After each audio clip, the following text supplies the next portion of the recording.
नमस्कार. एबीपी मराठीमध्ये आपलं सर्वांचं स्वागत आहे.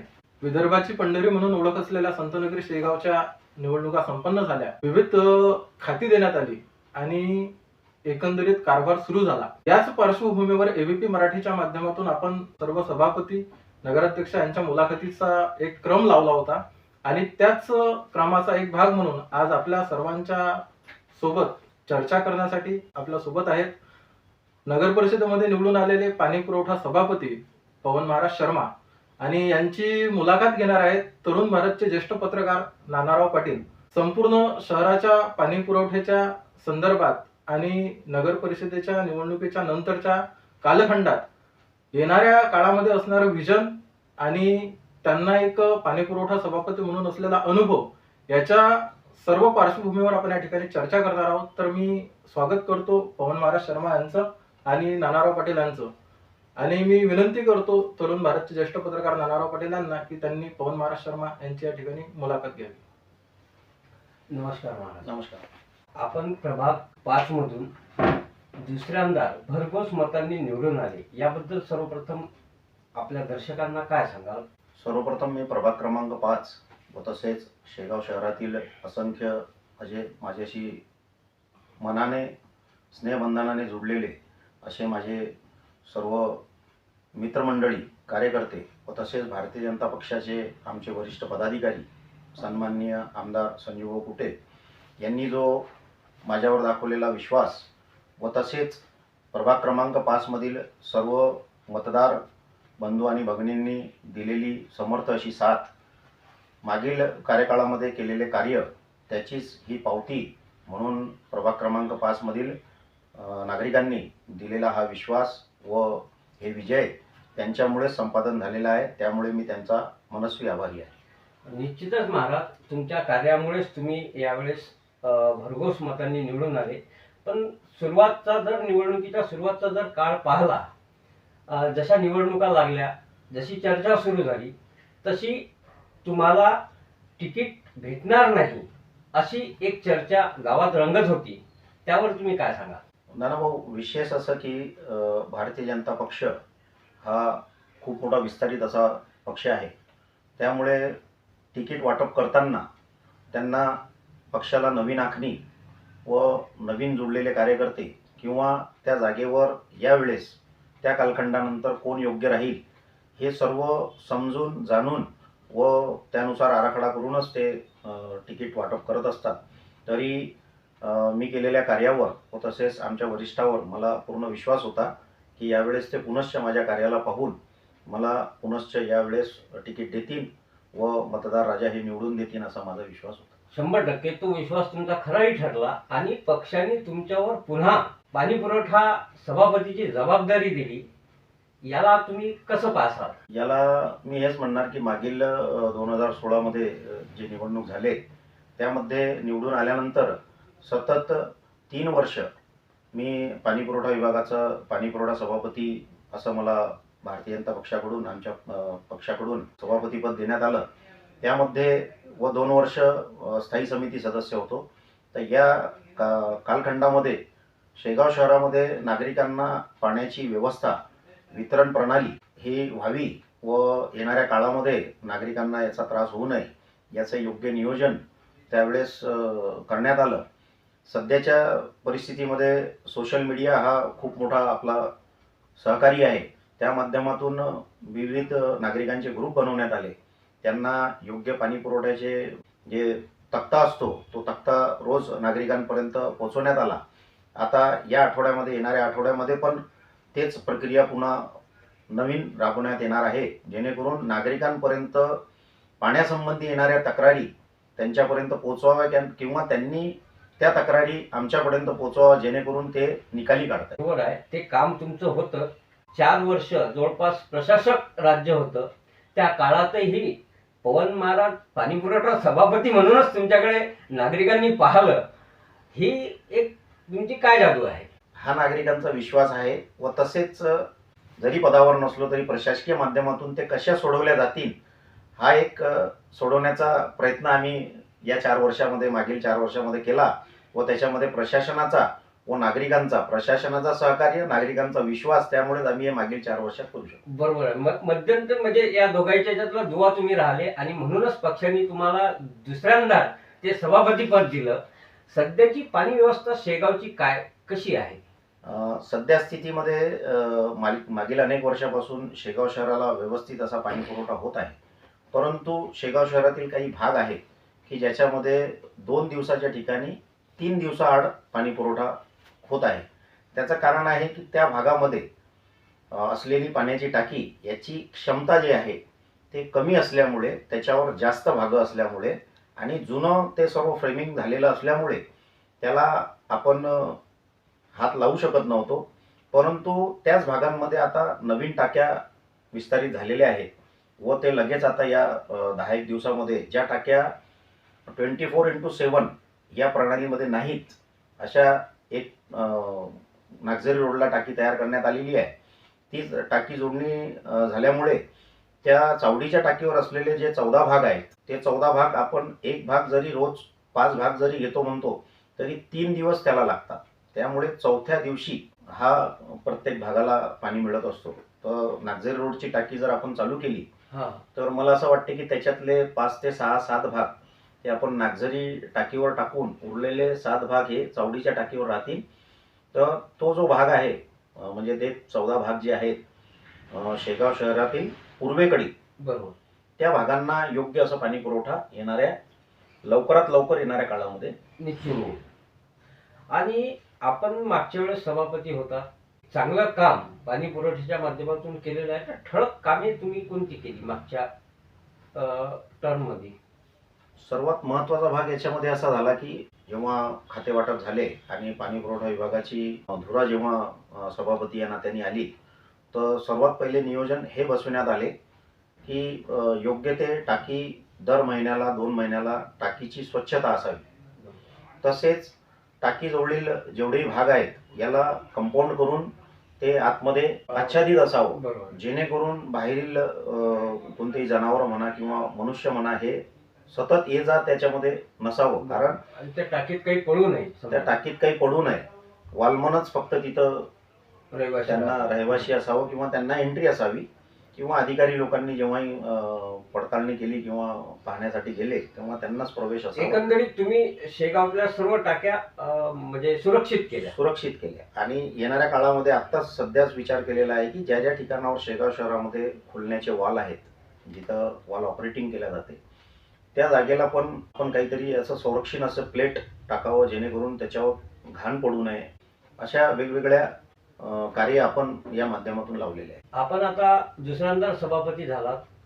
या 5 वर्षातलं पाणी पुरवठ्याचं व्हिजन काय आहे आपलं? सर्वात मोठं संत श्री गजानन महाराजांच्या कृपेने, माननीय आमदार संजीवभाऊ कुटे यांच्या अथक प्रयत्नाने व तसेच शेगाव शहरावर दाखवलेलं भारतीय जनता पक्ष केंद्र सरकारने जो विश्वास आहे, त्यामध्ये 24x7 जी अमृत योजना शेगाव शहराला मिळाली, महाराष्ट्रातून फक्त 2च शहराला मिळालेली ही योजना आहे. त्या योजनेनुसार शेगाव शहरामध्ये अजून 6 ते 7 टाक्यांचं निर्माण होत आहे.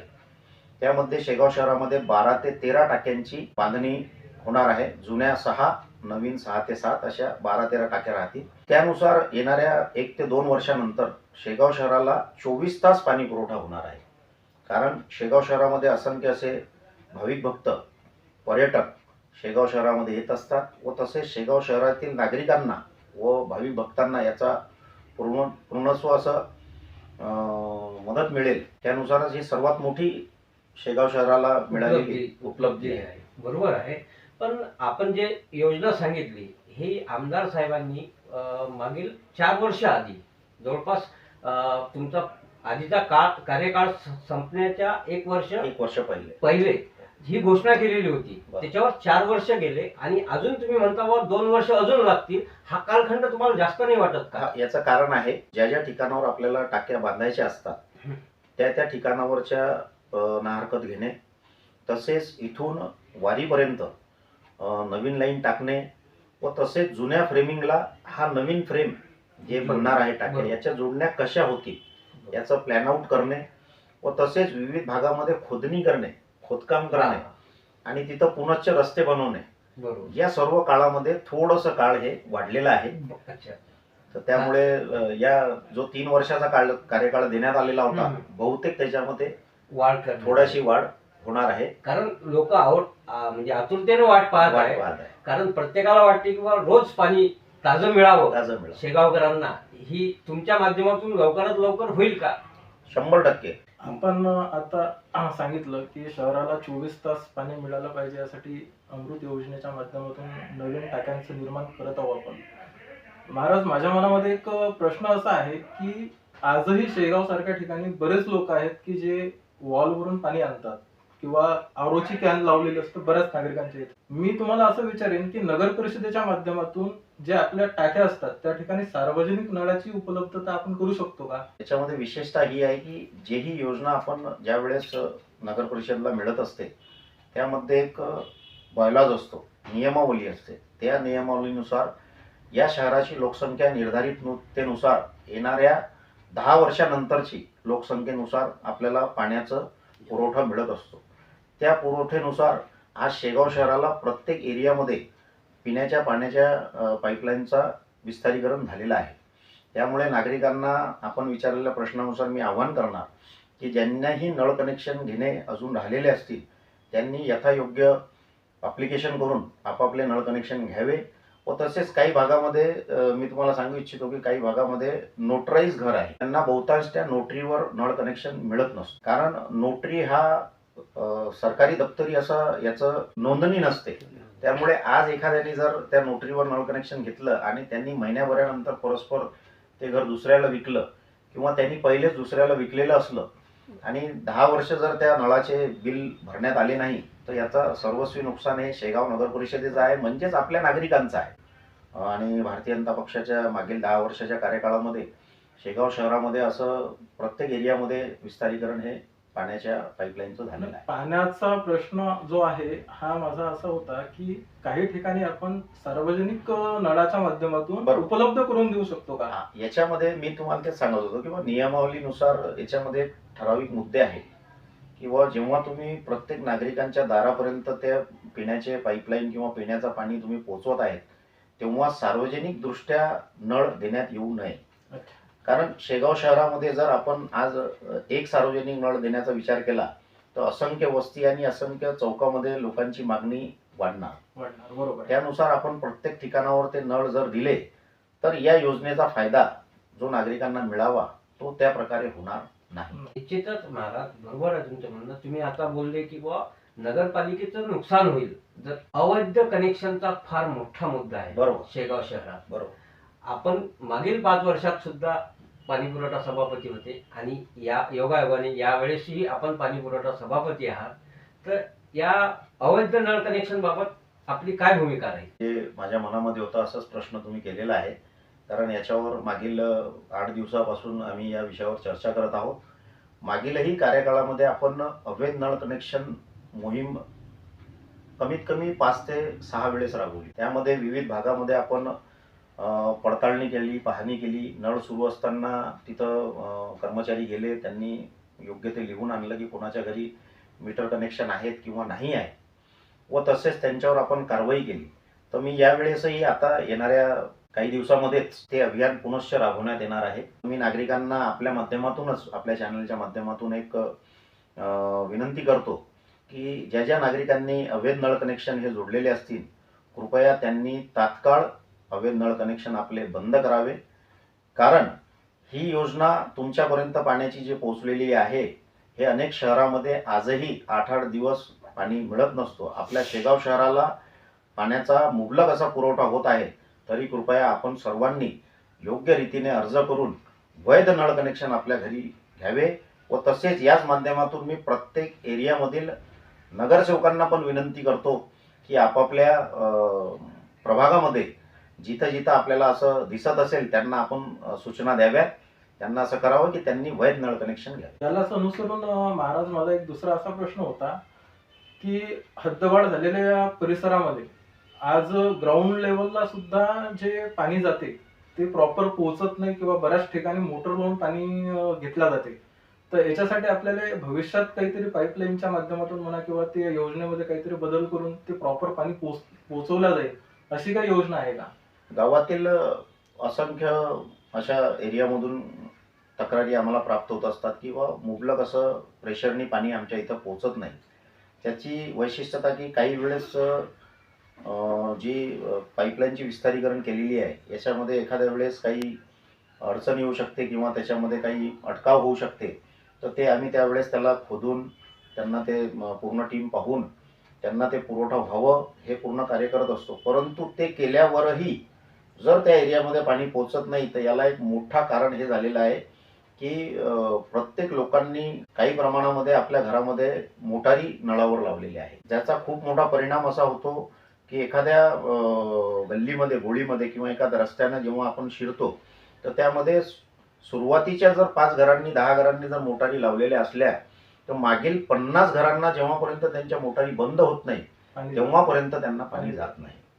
आणि 2.5 ते 3 तासाच्या काळामध्ये जर त्यांनी 1.5 ते 2 तास पाणी जर मोटर जर लावली बरोबर. तर बहुतांश शेवटच्या अर्ध्या 1 तासामध्येच शेवटच्या घरांना पाणी पोहोचते. याही प्रश्नावर मी पुन्हा नागरिकांना विनंती करतो की येणाऱ्या काळामध्ये नळावर मोटारी लावणे व त्या मोटारी जप्त करणे ही एक मोहीम राबवण्यात येणार आहे.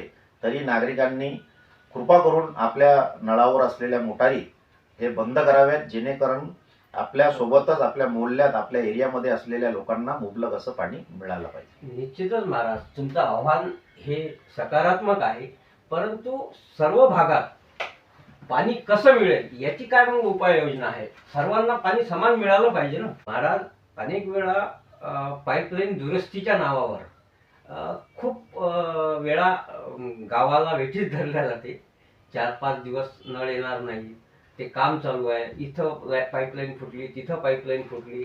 याच्यात ज्ञानाभाऊ, तुम्ही एकदम मनासारखा असा प्रश्न केलेला आहे व या प्रश्नाचा मी विस्तारित असं उत्तर देऊ इच्छितो की नळ शेगाव शहराचे जेव्हा बंद केल्या जातात 3 दिवस 4 दिवस किंवा 5 दिवस किंवा 2 दिवस जेही बंद केल्या जातात ते शेगाव शहरापासून ते वारीपर्यंत असलेल्या पाईपलाईनवर जर मोठं काम निघालेलं असलं तरच शेगाव शहराचा पाणी पुरवठा बंद केला जातो. की अनावश्यक कार्य काढून शेगाव शहराचा पाणी पुरवठा 3 ते 4 दिवस बंद ठेवावा असं माझ्या निदर्शनात आलेलं नाही आणि भविष्यातही होणार नाही याची दक्षता आम्ही 100% घेऊ. आणि याचा एक सर्वात मोठा भाग सांगतो की वारंवार लाईन आपली नादुरुस्त का होते. हा, ते महत्वाचा प्रश्न आहे. सगळ्या म्हणजे शेगावकरांना तो प्रश्न पडलेला आहे. मला असं वाटते की 3-4 महिन्यातून 6 महिन्यातून एखाद्या वेळेस आपल्या लाईनवर काम निघतच असतं.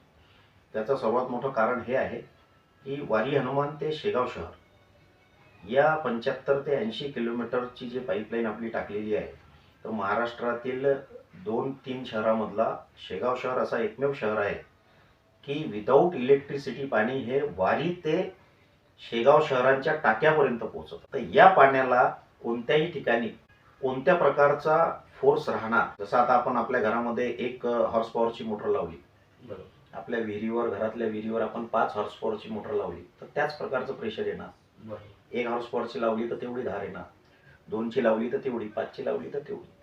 परंतु या पाईपलाईनच्या माध्यमातून वारीवरून शेगावपर्यंत येणाऱ्या पाण्याला ती गती काय राहणार हे तो पाणी आणि तो प्रेशरच ठरवत असतो. बरोबर. आणि आपली पाईपलाईन ही मागील 15-1 वर्ष जुनी झाल्यामुळे त्याच्यावर काम सातत्यानं निघत असते. निश्चितच हा वारी टू शेगाव हा जो पाण्याचा प्रभाव आहे हा निश्चितच अनकंट्रोल्ड आहे. स्वर्गीय अजितदादा पवार यांच्या संकल्पनेतून आलेला आहे.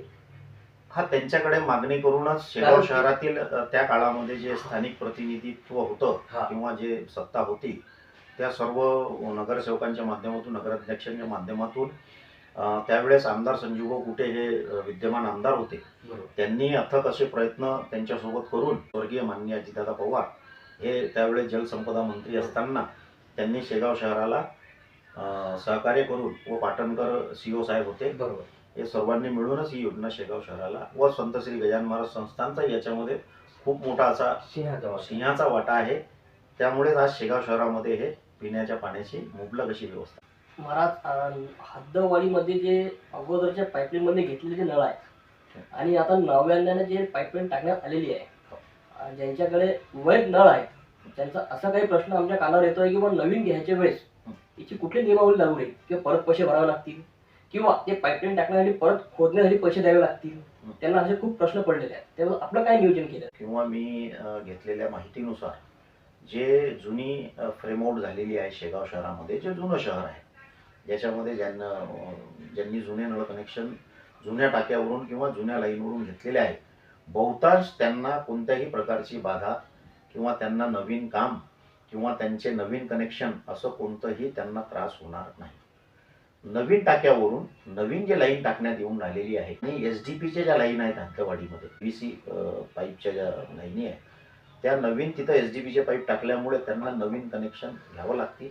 परंतु त्यांनी जर नियमानुसार जुने कनेक्शन घेतलेले असतील तर त्यांच्या कनेक्शनवर हे कनेक्शन जोडून देण्यात येतील. त्यांना नवीन कनेक्शन किंवा नवीन अर्ज करून या योजनेचे कनेक्शन घ्यावं असं मला तरी सध्याच्या माहितीनुसार त्यांना कोणतं बंधन राहणार नाही. बहुतांश रस्त्याच्या एका कडेलाच पाईपलाईन टाकली जाते आणि दुसऱ्या कडेला घर असते. मागच्या पंचवार्षिकमध्ये असं बहुतांश दिसून आलं आहे की रस्ता टाकल्यानंतर ठीक आहे, समोर एक समस्या असते, तो नंतर नळ घेतो, नंतर ते रस्ता फोडला जातो आणि निधी घेताना असं म्हटलं जाते की बाबा याच्यात आम्ही दुरुस्तीचे सुद्धा पैसे घेत आहे, पण ते दुरुस्ती नवीन टेंडर निघाल्याशिवाय होत नाही. त्याच्यावर आपण काय उपाययोजना केली आहे भविष्यासाठी? यामुळे आता तुम्ही विचारलेल्या प्रश्नानुसार सध्या स्थितीमध्ये जे नवीन पाईपलाईन टाकण्यात येत आहे त्याच्यावर प्रत्येक घरासाठी स्पेशल नळ कनेक्शन काढून हे जमिनीत हँडकॅप लावून त्याला बंद करण्यात येत आहे, जेणेकरून भविष्यात त्या घरांनी जर अर्ज केलं रीतसर आणि त्यांना नळ कनेक्शन घ्यायचं असलं तर तेवढाच भाग खोलून ते जे काढलेलं नळ कनेक्शन आहे ते त्यांना जोडून देण्यात येईल, जेणेकरून जे घटनाक्रम मागे होत होते किंवा रस्ता दुरुस्तीचा जो त्रास होता तो आता भविष्यात होऊ नये अशी आपण उपाययोजना सध्या स्थितीमध्ये करत आहोत. पाण्याच्या लावण्याला जे मीटर असतात, मीटरवर जे रिडिंग असतो आपण किती वापरलेलं आहे, तर मागच्या पंचवार्षिकमध्ये म्हणा किंवा मागच्या काळामध्ये असं दिसण्यात आलेलं आहे की त्याच्यावर जे असलेलं रिडिंग आहे त्या रिडिंग न घेता त्यापेक्षा कमी रिडिंग घेतल्या जाते. हा प्रश्न मी तिथं जाऊन विचारला तर त्याचं काही अपेक्षित उत्तर मला मिळालं नाही. तर असं का होते, म्हणजे जे रिडिंग आहे ते रिडिंग का नाही घेतल्या जात? बहुतांश एरियामध्ये किंवा प्रभागामध्ये किंवा विभागामध्ये हे रिडिंग घेणारे जे रीडर आहेत हे त्या कालावधीनुसार नियमिततेमध्ये जात असतात.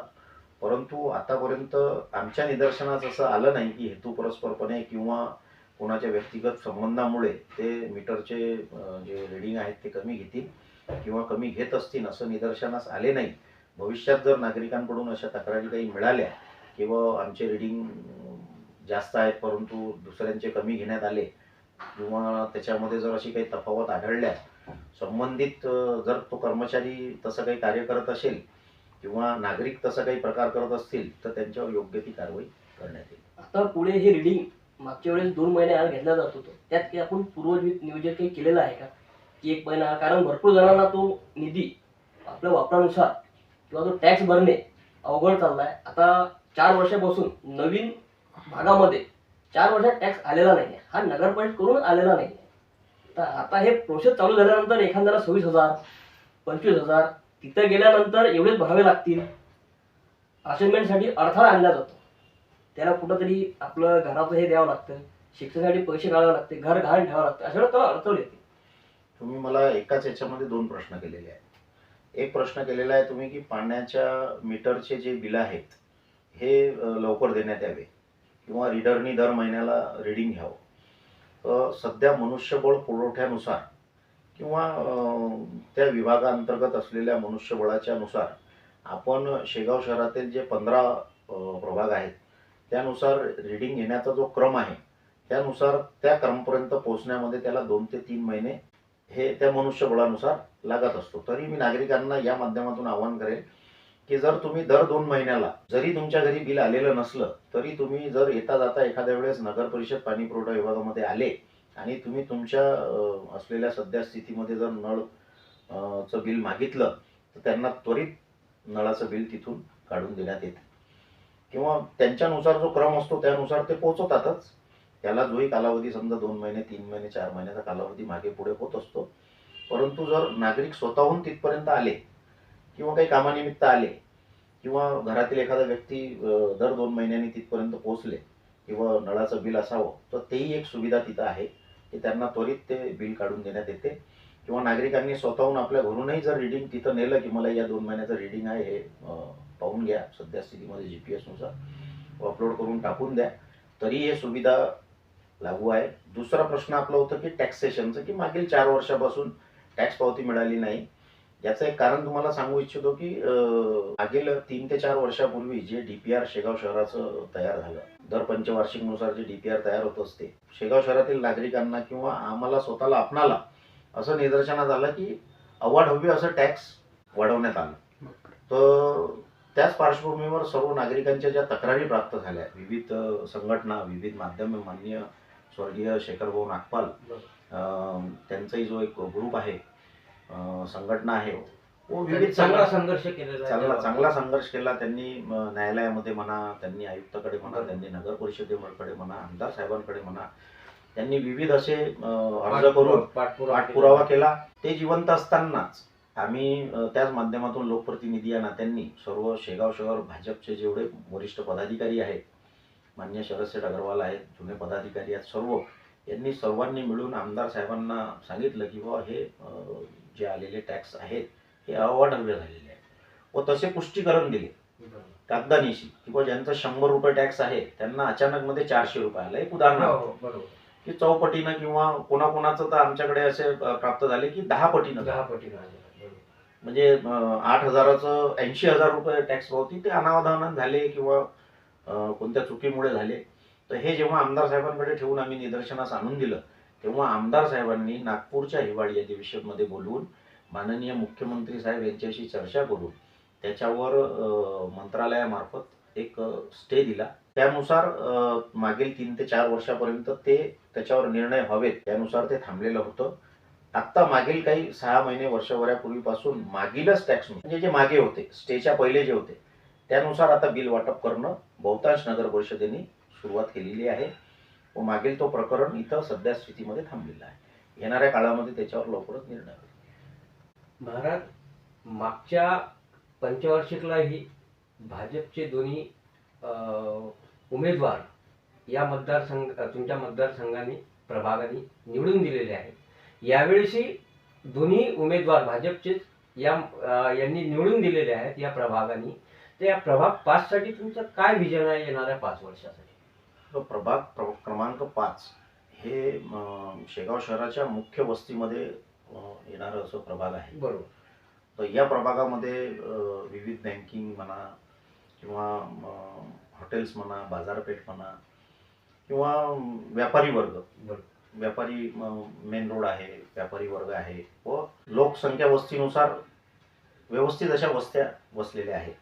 तर यांना योग्य तो स्वच्छता, पाणी पुरवठा, त्यानंतर यांना येणाऱ्या अडीअडचणी आपण भविष्यात योग्य प्रकारे सोडवू किंवा कशा प्रकारे सोडवू हेच नियोजन किंवा हेच संकल्पना डोक्यात आहे. तसे पाहिले तर प्रभागामध्ये प्रत्येक गल्लोगल्लीमध्ये याच्यामध्ये ठिकाणावर रस्ते, विविध अशा पेवर्स अशा सुविधा झालेल्या आहेत. परंतु काही ठिकाणावर जर त्या विस्कळीत झालेल्या असतील तर ते नव्याने करण्यात यावे किंवा त्याच्यामध्ये दुरुस्ती व्हावी, जेणेकरून नागरिकांना योग्य सुविधा मिळावं हाच मानस ठेवून आम्ही कार्य करतो. महाराज, आपण उच्च शिक्षित आहात, तसेच एक आपल्यासोबत जे निवडून आलेले आहेत डॉक्टर पल्लवी मोहन बानोरे, ह्या पण एक उच्च शिक्षित आहात. नागरिकांना रस्ते, नाल्या आणि स्ट्रीट लाईट एवढंच थोडी समस्या आहे, यांना आपल्याकडून खूप काही अपेक्षा आहेत. त्याच्यासाठी काय विजन आहे तुमचं? आपण विचारलेल्या प्रश्नानुसार किंवा प्रभाग क्रमांक 5चे आपण नगरसेवक या नात्याने भविष्यात आपलं काय विजन राहणार, मी सांगू इच्छितो की सदरू प्रभाग हा जुन्या वस्तीनुसार अत्यंत दाट अशी वस्ती ही वसलेली आहे. त्यानुसार या प्रभागामध्ये जे आम्ही अपेक्षित करत होतो किंवा येथे एखादं उद्यान असावं किंवा एखादी जिम असावी, त्यानुसार इथं कोणतंही असं ओपन स्पेस या प्रभागामध्ये नाही. वैयक्तिकरित्या जर कोणाचे जागा वगैरे आम्हाला मिळाल्यास नक्कीच आम्ही जिम म्हणा किंवा इतर काही सुविधा आम्ही पुरवू. परंतु यानंतरही आता येणाऱ्या काळामध्ये 10वी व 12वीच्या परीक्षा लगेच येणार आहेत, टाइम टेबल जाहीर झालेले आहेत. त्यानुसार त्या नवयुवकांना शैक्षणिक दृष्टिकोनातून मार्गदर्शन असे शिबिर भरून की त्यांनी भविष्यात 10वी नंतर काय करावं किंवा 12वी नंतर त्यांनी काय निवडावं असे मार्गदर्शन शिबिर करण्याचं मानस निर्धारित केलेलं आहे. व तसेच आरोग्याच्या दृष्टिकोनातून आयुष्यमान कार्ड योजना असो किंवा महात्मा फुले जीवनदायी आरोग्य योजना असो किंवा व्यक्तिगतरित्या किंवा कोणाशी संघटनेशी जोडून नागरिकांपर्यंत आम्ही आरोग्याचे संबंधित काय योजना त्यांच्यापर्यंत पोहोचू शकतो किंवा सुविधा पोहोचू शकतो हे मानस आमच्या मनामध्ये आहे.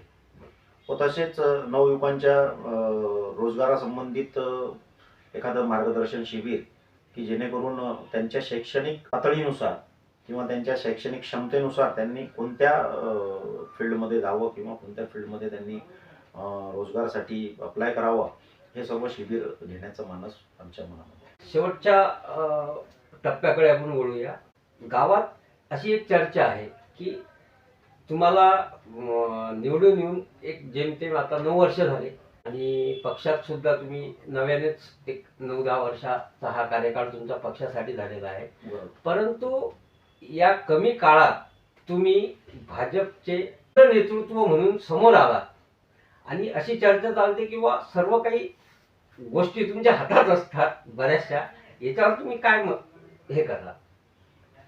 नानाभाऊ, आपण म्हटलं की बा मागील 10 वर्षापूर्वी मी राजकारणामध्ये पदार्पण केलं. व त्यानंतर अल्पवेळामध्ये आमच्या वरिष्ठांनी जो आमच्यावर विश्वास टाकला तर अल्पवेळामध्ये त्यांनी आमदार साहेबांनी किंवा वरिष्ठ नेतृत्वांनी सांगितलेल्या कार्यामध्ये भारतीय जनता पक्षाच्या माध्यमातून जनतेचे कामं करत असताना कमी वेळेमध्ये जास्त प्रकाश ज्योतात म्हणा किंवा योग्य असं लोकांच्या जवळीक साधल्या गेले किंवा नागरिकांच्या मनात राहिले गेलो. परंतु खूप काही माझ्या हातात आहे अशातला जो मतदारांचा विषय असणार तर मी त्यांना हेच सांगू इच्छितो या प्रश्नानुसार की माननीय आमदार संजीवभाऊ कुटे, शेगाव शहर भारतीय जनता पक्ष वरिष्ठ पदाधिकारी व तसेच आम्ही नव्याने आलेलो मागील काही वर्षामध्ये जुळलेलो जे नवीन पदाधिकारी आहेत यांना सर्व समावेशक असेच निर्णय पक्षाकडून घेतल्या जातात. वरिष्ठांच्या आमदार साहेबांच्या निदर्शनाने माध्यमाने किंवा त्यांच्या सांगितल्यानुसारच सर्व कार्य होत असतात. तर माझ्यावर त्यांनी जोही विश्वास दिलेला आहे त्याबद्दल मी त्यांचं धन्यवाद करतो व नागरिकांना हीच अपेक्षा करतो की असंच प्रेम व असंच विश्वास त्यांचा माझ्यावर नेहमी राहावा जेणेकरून येणाऱ्या काळातही मी सर्वांची सेवा करत राहू किंवा त्यांच्या अडीअडचणीमध्ये उभा राहू अशी माझी अपेक्षा आहे. महाराज, तुमचे कार्यकर्ते आणि अनेक असे लोक म्हणतात की तुम्ही नावाप्रमाणेच वागत नाही, याला काय कारण आहे? ज्ञानाभाऊ, आपण विचारलेल्या प्रश्नावर मी हेच सांगू इच्छितो की मला बहुतांश गावामध्ये पवन महाराज या नावाने परिचय आहे. बरोबर. तर माझ्या नावानुसार पवन जे आहे त्याचा अर्थ होतो वारा, हवा. तर मी हे सांगू इच्छितो की आजही मी त्या नावानुसारच हवेमध्ये गेलेलो नसून मी आजही जमिनीवरच जुडलेला आहो. परंतु काही सोबत असलेल्या मागील अनेक वर्षापासून सोबत असलेल्या कार्यकर्त्यांमध्ये म्हणा किंवा नागरिकांमध्ये म्हणा असं गैरसमज झालेला असणार की महाराज त्या नावानुसार वागत नाही. तर खूप अशा लोकांच्या ज्या आशा अपेक्षा असतात त्या खूप हवेमध्ये उंचावलेल्या असतात. बरोबर. त्या मी पूर्ण बहुतांश करू शकत नाही किंवा अवैधानिक मार्गाने मी पूर्ण करू देण्याचा मानस करत नाही. त्यामुळे बहुतांश नाराजी त्यांच्यामध्ये असणार. तरी मी माझे जर कोणते कार्यकर्ते असतील किंवा नागरिक असतील तर त्यांना हेच सांगू इच्छितो की जेही कार्य आहे ते एक नियमानुसार चौकटीमध्येच होत असतात. अनावश्यक चौकटीच्या बाहेर जाऊन जर कोणतं स्वार्थानुसार किंवा काही नाराज होत असतील तर त्याला उपाय नाही. मी त्यांच्या अपेक्षा नियमबाह्य पूर्ण करू शकत नाही. म्हणजे तुमचे जे कार्यकर्ते आहेत, जे तुमचे समर्थक आहेत, ते जे म्हणतात ते योग्यच आहे की तुम्ही दुसऱ्यांदाही निवडून येऊन जमिनीवरच आहात. जमिनीवरच आहे आजही. असंख्य असे कार्यकर्त्यांमध्ये किंवा माझ्या मित्रमंडळीमध्ये, कारण माझ्या विजयामध्ये त्यांचा खूप मोठा वाटा आहे. मी नगरसेवक नसतानाही मागील 20 ते 25 वर्षापासून हेच मित्रमंडळी, हेच कार्यकर्ते लहानचे मोठे झाले जे माझ्यासोबत आजपर्यंत जुळलेले आहेत. तुम्ही म्हणता त्यानुसार मला नाही वाटत की 1% बी असणार. 0. काही पर्सेंट असतील जे नाराज झाले, ते अनावश्यक झालेले असतील. मी त्यांनाही विनंती करेन किंवा त्यांनीही भविष्यात मला कोणतेही कार्य असल्यास मला हाक द्यावी. मी त्यांच्यासाठी तत्पर. महाराज, आपण खूप व्यवस्थित मुलाखत देऊन राहिला आणि व्हिजन सांगून राहिला, परंतु आजची परिस्थिती नगरपालिकेची जर पाहिली तर इथे विरोधी पक्षाचा नगराध्यक्ष निवडून आलेला आहे आणि तुमची खाली उपाध्यक्षासह जरी समित्या तुमच्या असल्या तरी महत्वाचं पद तुमच्याकडे नाही. हे सर्व कसं काय शक्य होईल आणि विकास कसा साधा? तुमच्या प्रश्नानुसार नानाभाऊ, नगराध्यक्ष हे जनतेतून निवडून आलेले आहेत बरोबर. व तसेच खालील सर्व लोकप्रतिनिधी हे जनतेतून निवडून आलेले आहेत. तरी निवडून आलेल्या प्रत्येक व्यक्तीच्या मनामध्ये हेच भावना राहणार किंवा मतदारांना असलेल्या अडीअडचणी किंवा विकास हा कसा करता यावा किंवा त्यांच्या अडचणी कशा सोडवता याव्या. तरी हा येणारा काळ ठरवेल किंवा नगराध्यक्ष जरी हे विरोधी पक्षाचे असले तरीही शेगावच्या विकासामध्ये त्यांचा समर्पक असा काय ध्येय राहणार. व तसेच भारतीय जनता पक्षाकडून मी एक हेच सांगू इच्छितो की माननीय आमदार संजूभाऊ कुटे, आमचे वरिष्ठ मंडळी, आमचे गटनेते व तसेच आमच्यासोबत निवडून आलेले सर्व सहकारी हे शेगाव शहराच्या विकासासाठी व त्यांच्या अडीअडचणीसाठी नेहमी कटिबद्ध राहतील, मागेही होते व येणाऱ्या काळामध्येही कटिबद्ध राहतील व शेगाव शहराचा विकास व्हावा हेच ध्येय मनात ठेवून कार्य करतील. ओके. तर शेवटचा प्रश्न, शेगावकरांना पाणी पुरवठा सभापती म्हणून काय संदेश द्या? मी सर्व नागरिकांना हेच संदेश किंवा आव्हान करू इच्छितो की संत श्री गजानन महाराजच्या कृपा आशीर्वादाने माननीय आमदार संजूभाऊ कुटे व तसेच भारतीय जनता पक्षाचं जे सत्ता आहे मागील कार्यकाळापासून त्यानुसार शेगाव शहराला मुबलक असा पाणी पुरवठा होत आहे व भविष्यात येणाऱ्या काळामध्ये 24 तास पाणी पुरवठ्याचं जे कार्य पूर्ण होत आहे त्यानुसार नागरिकांना पाणी हे जपून वापरा. जीवनावश्यक, जीवन वाचवण्याचं सर्वात मोठं स्रोत म्हणजे पाणी आहे. त्यानुसार त्यांनी पाण्याचा अपव्यय करू नये. ज्या प्रत्येक भागातील प्रत्येक नागरिकांना पाण्याचा मुबलक असा पुरवठा व्हावा याची दक्षता घ्यावी व ज्यांचे कोणाचेही नळ कनेक्शन काही राहिलेले असतील त्यांनी त्वरित अर्ज करून नळ घ्यावे व येणारा काळेकाळ हा सुख समृद्धीचा व भरभराटीचा असावा असेच माझ्या नागरिकांना संत श्री गजानन महाराजकडे प्रार्थना करतो. व माझ्याकडे कोणाच्याही गावातील कोणत्याही प्रभागातील तक्रारी असतील तर त्यांनी व्यक्तिगत स्वरूपात म्हणा, विभागामार्फत म्हणा, नगर परिषद कार्यालयामार्फत म्हणा त्यांनी माझ्यापर्यंत पोहोचवाव्या. त्या सोडवण्यासाठी मी तत्पर राहील अशी ग्वाही देतो.